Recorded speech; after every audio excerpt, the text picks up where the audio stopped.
Appeal to authority has conditioned us to not be able to think for ourselves. And I hear this a lot in debates. Oh, where did you get your research? What scientific journal did you get your information from? So, the way you can discern what's true and false, it's very simple. It's logic. You don't need to appeal to any authority. You don't need to seek out a professor or a doctor to tell you what's true. In fact, the older I get, the more I'm finding out how wrong these people are, these people of authority. God gave us something called a mind. God gave us something called logic, where we can detect what's true and what's false. And I'll give an example because recently I've been going down this rabbit hole about sunshine. And I've been told for most of my life that the sun can give you skin cancer, that too much sun can age your skin.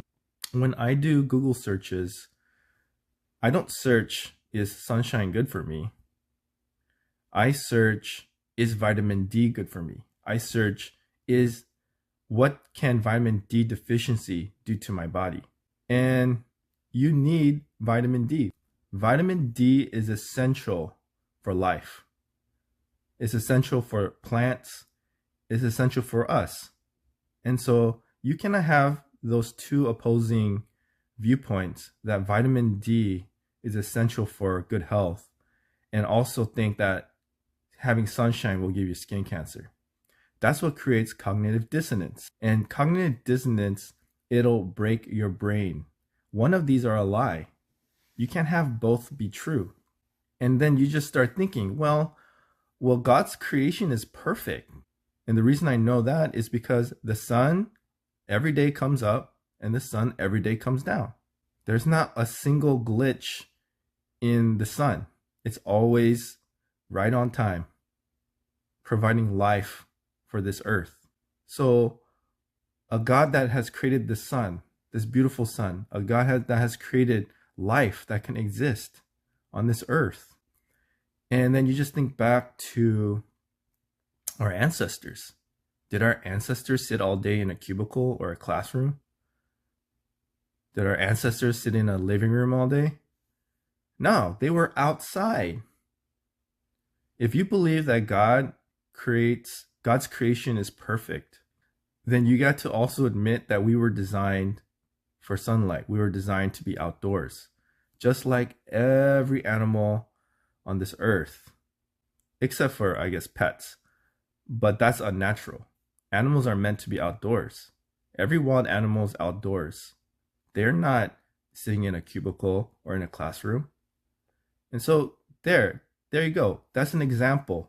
So what's true? Is it true that sunlight is harmful and it gives you cancer and all these bad things? Or is it true that vitamin D is essential? And where does vitamin D come from? It comes from the sun.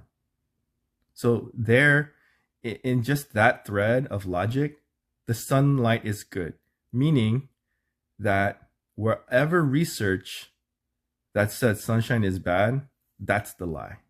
And when you have these kind of moments of cognitive dissonance where you're holding two views, two opinions that oppose each other, it breaks your brain. It makes it so that you can't think properly anymore. And when you can't think properly, then you are subject to indoctrination and brainwashing, which is, I think, the whole point of it. The whole point of it is that you don't think for yourself and you just listen to some authority figure for all your information in life. And guess what? They don't have your best interest at heart, okay? They don't. And Jesus said it, perfect. The truth will set you free. That's how you live a more prosperous and beautiful life. And by prosperous, I don't mean having a big bank account. I mean having true prosperity, true wealth, family, friends, community, land, a garden, all the beautiful things in life. That should be your goal to achieve, which I think it's another cognitive dissonance to think that a piece of paper has more value than people.